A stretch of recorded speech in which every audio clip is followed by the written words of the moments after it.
Taihaoyu, this man, he is still the #1 shareholder of the entire company. Okay? Just let that sink in for a moment. I just checked back on Genshin recently, and it is going through some shit right now. People are slowly coming together to try and fight for a change, hoping that Genshin will become a better game. Listen, I just want to say this, right? From the track record that we have seen on the internet of how MiHoyo behave whenever any situation arises, the chances are pretty damn slim. Doesn't mean we should never try, I'm just kinda tired myself. Also, the game is pretty trash right now after almost 3.5 years of MiHoyo thinking to themselves, well, if it ain't broke, don't fix it, am I right? Haha. With both of these factors combined, I'm genuinely, slowly, have trust issues building up towards companies like MiHoyo at a personal level. You will know why very soon. I'm specifically mentioning MiHoyo instead of Hoyoverse here, because Hoyoverse is just a global company that represents MiHoyo outside of China. But the game itself, it's still developed by the Chinese fellas in MiHoyo Shanghai. I got a conspiracy theory cooked up here, so please sit tight and take a listen. I will also give some of my criticisms of the game itself after the conspiracy theory in the second half of the video, as a bundle deal for watching this video. Alright, before I get into the main part of the video, I'm going to give my version of the constructive criticism sandwich. The game looks good. Combat is pretty decent, but more importantly, knowledge. It has a lot of beautiful sceneries, okay? This game is so beautiful that everywhere I go, I see booty. Okay, we done. On to the dumpster fire. I want to make something clear here. Genshin itself, because it is a product, it is something that has been made and released to the public by some human being. It is innocent in a sense, right? And this is why I said I have trust issues with companies like MiHoyo Shanghai. They made this dumpster fire, watched it burning from the sideline, holding an iPhone 15, and they're recording this shit like they weren't the ones who started the fire. Now, some of you would say, but Honkai Star Rail is good, man. Zenless Zone Zero has a lot of potential too. Who the hell do you think you are for you to have trust issues with this company? Dude, listen. I didn't come here to play HSR. I didn't come here to play ZZZ. I mean, whenever I hear ZZZ, I want to fall asleep. It doesn't matter if HSR gives away a 5-star character for free, or if ZZZ has a girl with massive honkers that ended up getting nerfed later. I played Epic 7 religiously for 3 years in the past. I'm done with turn-based strategies.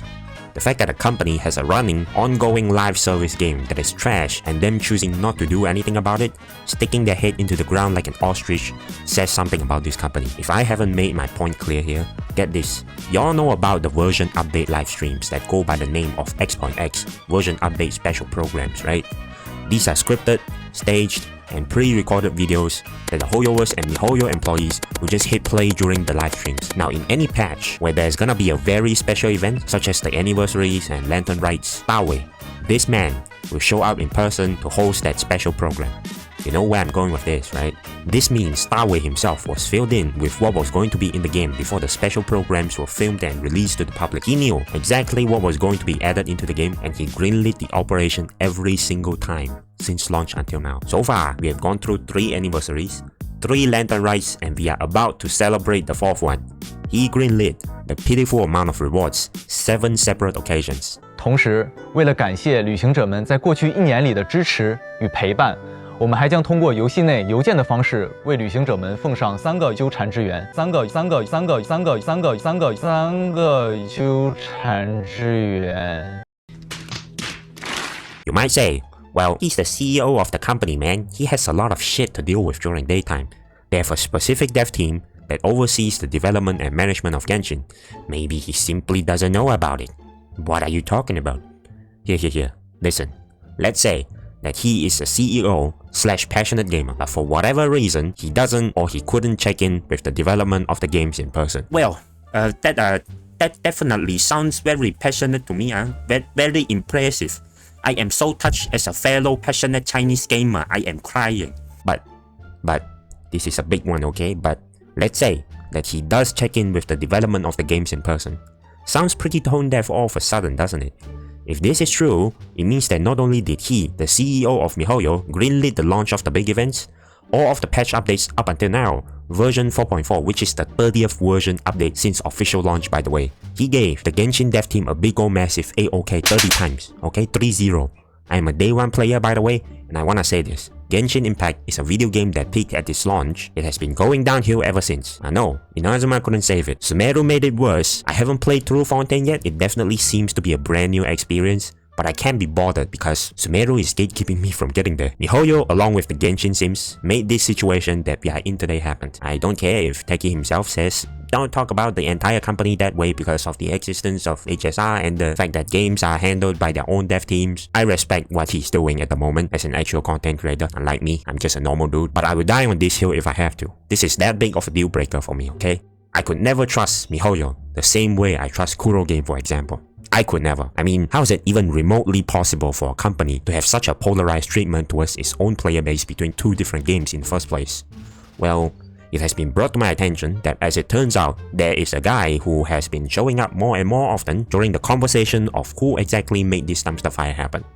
This guy on the screen right now, he is the producer of Genshin Impact. He used to be the producer of Honkai Impact 3 as well until he got dropped out because some stuff happened. Probably has something to do with rewards or skins. You can watch other content creators to find out. So we are just gonna look for some pages about this guy and find out who he is. I got some pages here. So first page is the Baidu page. This is the official search engine of China. And here we have 2 paragraphs. So very quickly, I'm just gonna translate it in real time for you. Okay, so the first paragraph translates to his name. He was born in 1987 somewhere in China. He is the co-founder of MiHoyo Shanghai Network Technology. He's the ex-representative of the company, ex-CEO, ex-chairman, and he took a master's degree for computer science and he graduated in one of the Chinese universities. In the year of 2011, he co-founded MiHoyo along with Liu Wei and Luo Yuhao. In the year 2022, he joined one of the rich people ranking at the rank of 73. In the year of 2023, he joined yet another rich people ranking at the rank of 55. As compared to the previous year for this particular ranking at 214. And in 2023, September 15th, Cai Haoyu, he left the position of CEO and he was replaced by Liu Wei. This is the original name of Da Wei. But despite that, Cai Haoyu, this man, he is still the #1 shareholder of the entire company. Okay? Just let that sink in for a moment. Now, if you don't trust my ability to translate Chinese, here is the MiHoyo wiki page for the same person. And if we go to the career section here, second paragraph, as the largest shareholder of Shanghai MiHoyo Network Technology, Cai controls 41% of its shares. His partners control 20+ respectively. Angel investor has the remaining 15% of shares. Also, here's something interesting. He also got associated with the 6-character catchphrase, I wan wan, wu wan gun. What does that mean? Well, if you want to play it, you play. If you don't want to play it, you scram. So, there we go, guys. Now, what does that mean to gamers like us? Well, to be honest, it means that this man is in fact the final boss of this entire bullshit. MiHoyo is just the underling. Like, MiHoyo has no power over him because their hands are completely tied in this case. I mean, when I first found out, I was like, damn, that's why they did what they have been doing. They can't even kick him out if they wanted to. He's a co-founder of MiHoyo with the largest amount of shares. He commands respect and power within the company. People can't talk back to him, not even the co-founders.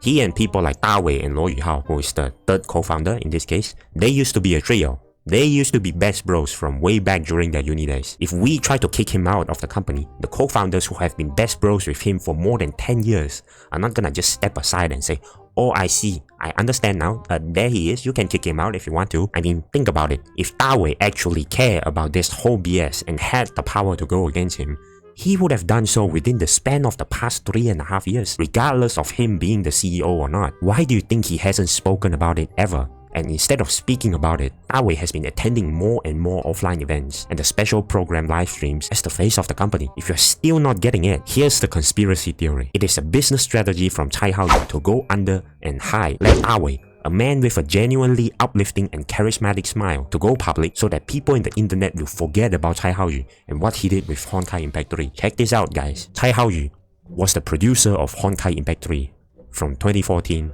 to 2017. In the year 2017, Honkai Impact 3 got taken over by David Jiang. And what would you know? Here I quote, Genshin Impact began development as early as late January 2017. This man learned literally nothing from all the sweet and exciting surprises he got by his own player base and the Chinese government. I will say it again if you don't get it already. He took a massive L once for the company when he got swapped out of the Honkai Impact 3 team for whatever drama that was going on at that time. Being the arrogant man that he seems to be, he's not gonna take another L for the company. So he let Dawei go public as the poster boy of the company and let David Zhang take care of the Honkai series so that the company can keep going with like a half-decent reputation without himself completely kicked out. And when everybody complains, people like Tecton, who essentially didn't know any better, would say, hey, don't do it.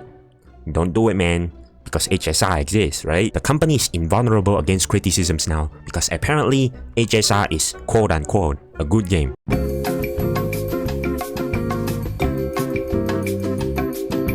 Do you see the Jedi mind trick there? Do you feel the same trust issues that I have been feeling right now? You know, I thought I had a pretty clear judgment of what the game could be, what it couldn't be, what it could do or couldn't do, until I discovered this little detail, which has been always available for the public to read, by the way. And now, I can no longer unsee the bullshit that MiHoyo is doing. Genshin Impact will pretty much never be improved upon in a meaningful manner, because he, being the head producer of this game, seems to be too arrogant to take criticisms from others. Do you guys remember the surveys? Yeah, you do, but he probably doesn't, because there's a good chance that he never actually reads them. What a joke. With what the Chinese government is doing right now, maybe he will eventually bend the knee again, but he's not gonna be happy about it, that's for sure. And he will probably go under again, plotting the exact same move as what he did in the year 2017. He's gonna leave Genshin and let someone wipe his ass for him, start developing a new game that looks absolutely stunning on the outside, but has no substance on the inside, and he will only take compliments for his work. No criticisms allowed, while putting his hand out for people like you and me to pay him. Do you guys know how we call these types of people? That's right, a gold-digging whore. So everybody just remember this guy's name. If his name ever shows up in a new upcoming video game as the head producer again, you bet your ass that game is gonna be shit. Okay, that's part 1 for you guys. If you wanna keep watching, here's part 2, me criticizing the game. Now, the story, it is too slow, yeah? And this ties in with the development of the new map regions every year. At the same time, because of how vibrant and uplifting the color palette that this game has across most of Teyvat, I almost forgot that I have a twin sibling to save, which is probably about another 5 years away. I am currently celebrating my 3rd lantern ride by myself, because I skipped a year of playing Genshin. Well, not exactly, but I am definitely seeing many beautiful sceneries around me. In his prison, booty. Booty was more important than food. Booty. A man's butt. I hope you are feeling well, my dearest twin sibling. Yours truly, the MC that has been deliberately designed by MiHoyo to be absolutely incompetent. You simply don't get a lot of new info about how your twin sibling is doing on the other side. I did happen to come across a YouTube video of the two siblings meeting again, but because it was taken out of context, I can't really get if the twin sibling was the same real twin sibling we have been pursuing all this time, or was it just a projection of what MC deeply desired at the time. It's real, it's fake, I don't know, can't tell. I can understand that every time MC arrives at the new region, some sort of local conflict is going to happen and MC is going to hench into a help a brother out professional. But if you're telling me the MC is gonna go through another 2 or 3 lantern rides without the twin sibling found and perhaps reunited as an ally or keeping in touch, I'm just gonna assume the story sucks at this point. And Paimon, according to some of you, is annoying as fuck and drags out the entire story like nobody's business. Too many characters are getting starred in the main quest, to the point you can't remember half of their names. None of them ever follows the MC throughout the journey though. Weird. Almost as if MiHoyo is afraid that having to put more effort into integrating an older character into the story is going to hinder their ability as the storyteller to maximize the charisma and attractiveness of these future characters, and therefore maximize their profit with minimal effort and respect towards the time and attention of their player base, who appreciates not just good stories but also good storytelling. You know, I remember the host of version 4.4 livestream talking about the meaning of the journey, and I thought to myself, so apparently Genshin Impact is a video game about you going on the journey and no one else? Like, nobody else goes on the journey, you serious? This is so weird that it breaks immersion for me. Like, no one throughout the entire storyline has made the decision of, you know what? I want to follow this man around the world of Teyvat and witness whatever he does alongside him, because I think this guy is a cool dude, I wanna follow him. Says no one ever in Genshin Impact except for Paimon. Another point, by the way, technically speaking, I can't even say I am going on a journey, you know? The main character is going on a journey, and players like us who play the game, we are just observers of that journey unfolding. Stop marketing bullshit like this if you don't have dynamic storylines and multiple endings baked into your story. Also, stop the playable anime bullshit. That term is disgusting.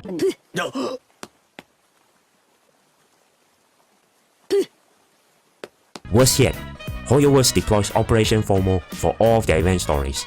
How do we solve this? Either we get them to speed up their development of the new map regions, which they will probably never do, or cut out Paimon, cut that little shit out of the story. Make a skip button, write a synopsis that will be read out by Paimon every time the player skips the story. And then, implement the goddamn cutscene replay feature already. All of the assets are in the game, you download all that shit when you install the game, which I just did by the way because I needed some footage of the game for this video. Don't tell me, oh what about the meaning of the journey? What about experiencing a good story and good storytelling? There is no excuse, just do it.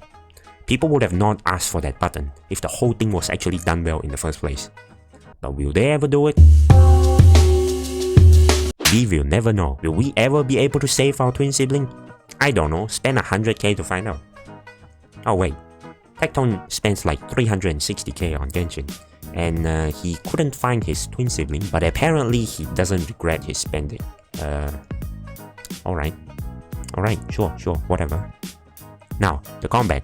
Ho boy! Oh boy! Spiral Abyss is currently the only content that is hard enough to ever be considered as an endgame content because all it is just you in a circular empty plane with existing mobs and bosses that have an unreasonably large HP pool with the exact same behavior as their open world variants except for the heroes and lectors. I think those two only exist in stories and the Abyss. Still same mechanics though. Another issue is Dendro specific reactions like Hyper Bloom that just blows the other configurations out of the water in terms of damage dealing. This is an issue that has been brought up by none other than Mcast. Watch his video for more info. This is not good because when you have a game combat environment in which one configuration is clearly superior than everything else almost all the time, it demotivates people from choosing other available options. I mean, look at how Eula is doing right now. She looks completely irrelevant to me. She's just a trophy waifu now. I bring her out because I want to see beautiful sceneries. Now, Dendro just does all the elemental damage for you. You can do the same thing between Kuki Shinobu and Raiden Shogun, you know. What's the point, right? The Melt and Vaporize teams are just barely keeping up. Meanwhile, for the physical characters, they're only dealing some pitiful amount of damage while getting support from, I don't know, the Water Boy, the Bird, or the Wet Armpit.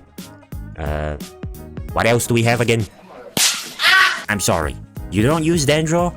Sucks to be you, loser. Balancing is yet another thing that has never been taken seriously ever. Except for one time Zhongli got buffed because, you know, using an old but steady character that has a decent tempo and feels good to use like D-Loop for example. That's just something that a retard would do at this point, right? Oh, don't get me wrong, if you use the Water Boy, which is also available from the beginning of the game, you are smart, okay?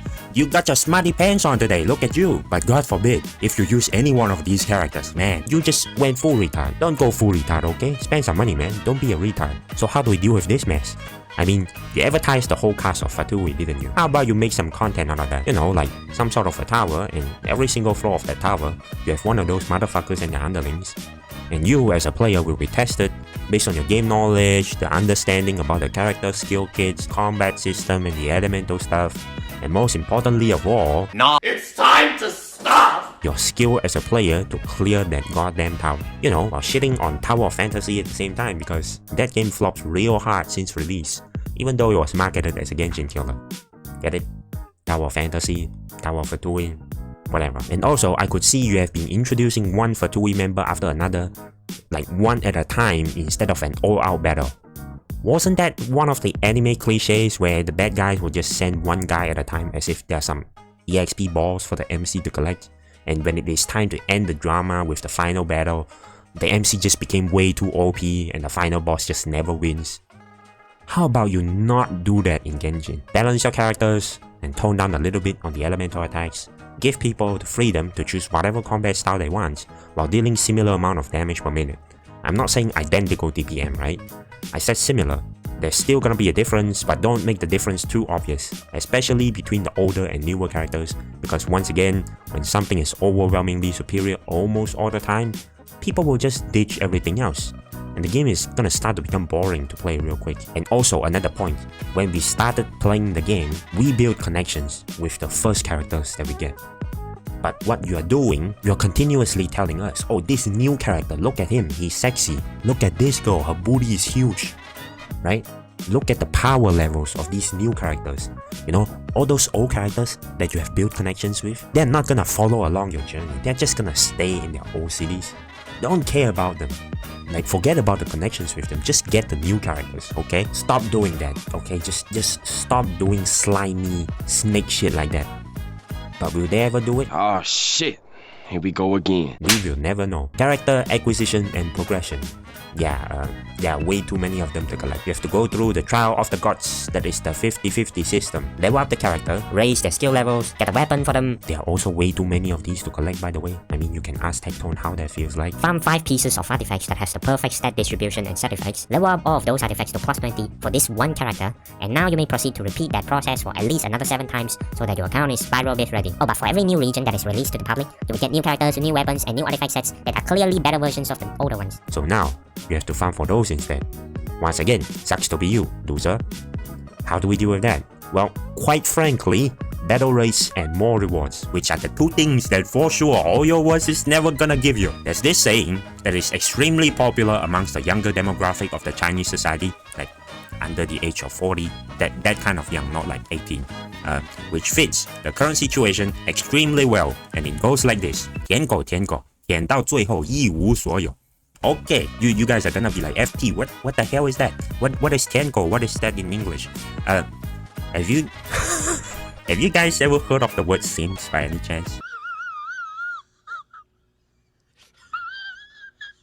Yeah, so basically, the saying goes in English like this: if you can't stop simping, then you're gonna end up getting nothing.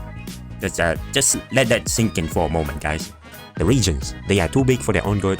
Most of the regions are empty and they are there for the sake of the immersion. At least that is what you and I try to tell ourselves at first glance, until you realize that the Chinese players over at China have a pretty different way of living life compared to the overseas plebeians like you and me. The younger side of the Chinese players who are under the age of 18 years old only have 3 hours per week to play by law. They legally cannot play more than 3 hours every 7 days. On the other hand, the older side who are in the working class at the moment, mostly as corporate slaves, they have a work policy that can be known as the 996 policy. You start from 9 AM, work for 9 hours, and you do that 6 times a week. Oh yeah baby, 54-hour work weeks everybody. They are working so hard that the American capitalists are tearing up as we speak. Not to mention that they share some similar overtime culture with the Japanese corporate slaves as well. There's an unwritten rule that you need to be a good boy or girl and stay with the rest of the family in the company until the day goes completely dark before you even get to go home. So that means the only demographic who even remotely has time for Genshin are the university students. Now you might wonder, we know that already. Why are you saying all of that? Well, I did say the regions in Genshin are getting bigger and bigger for a reason, right? Ever heard of content padding or any terms that sound similar to it? It's so that the majority of the Chinese players will finish the pitiful amount of content that MiHoyo released right about the same time as they released the new region in the following year. MiHoyo has so much padding built into their new regions that Ares from Konosuba is ashamed of herself. In case if you didn't get the reference, here it is. エリスの胸はパッと入り。エリスの胸はパッと入り。なんだか一気に目が覚めました。さあ、もう一度一緒に。エリスの胸はパッと入り。Us global plebs simply consume content way too fast compared to those fellas. That is why I was able to see all of the previously mentioned problems way early, ever since they released the fucking game. Like seriously, when I saw Spiral Abyss for the first time in version 1.0, I thought to myself, this is a carbon copy of what was in hindsight Impact 3, and this better not be the only endgame content of this game. And 30 version updates have gone by, and meanwhile, the Chinese players have no issues whatsoever with the game, like at all, because they simply do not have the time and chance to see them, at least not until last year or recently. Like, it has gotten so bad that they had to see it. If they can't keep up with the enemies in Spiral Abyss, they will just spend more money. It is normal to wail there if you could afford it. Now, how to say this? You could make random boss ones in the open world area and make some emergency commissions out of that. You know, like the dragon from Mondstadt, or you know, like the brown turtle from Liyue and like, I don't know, like just make them randomly spawn on the open map and make some emergency commissions out of that, and it should help with the replayability of the game. But it will be pretty difficult to get them to make changes because they will have plenty of excuses such as, oh, we need the sheer size to show the epicness of the journey. Oh, we need the size for immersion. Oh, we can't have more mobs or any random boss spawns in the map because the phones will blow up. Oh, increasing replayability of open world exploration will increase way too much playtime. It's not good for the Chinese kids. It is pretty frustrating, and once again, well, no, I'm pretty sure this time around they won't do anything about this because I know I briefly mentioned weapons and artifacts just now, but I just want to give them a special section of their own here because... Yeah, so basically, the saying goes in English like this. If you can't stop simping, then you're gonna end up getting nothing. Just let that sink in for a moment, guys.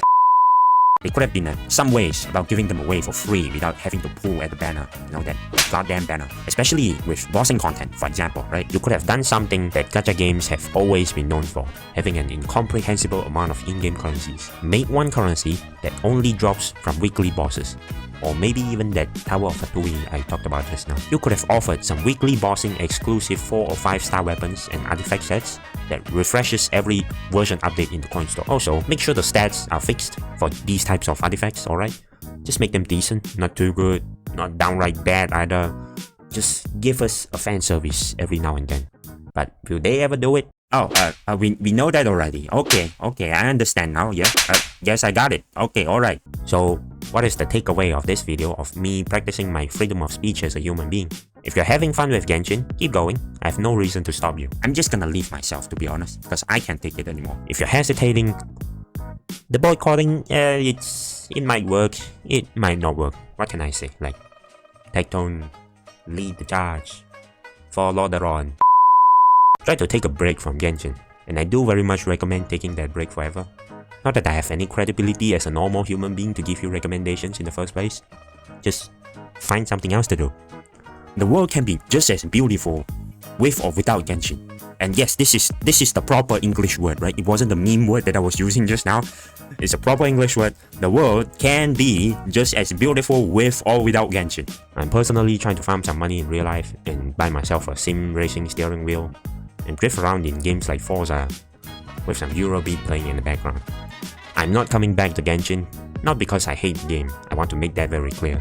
It's because it has been made clear to me at a personal level that evidently MiHoyo could never, so neither can I. I definitely will try out Wuthering Waves though, because Kuro games could, unlike how MiHoyo could never. I mean, check out the most recent video of them doing the changes across 9 months with player feedback thing and also one of their character trailers. Those are pretty good. The true Genshin killer has never been games like Tower of Fantasy or Wuthering Waves. It has always been MiHoyo themselves. So thanks for listening. Dump all of your emotions and hate comments down under. I'll try to read them. I said what I said. I did not stutter. I meant everything I said. Bye bye.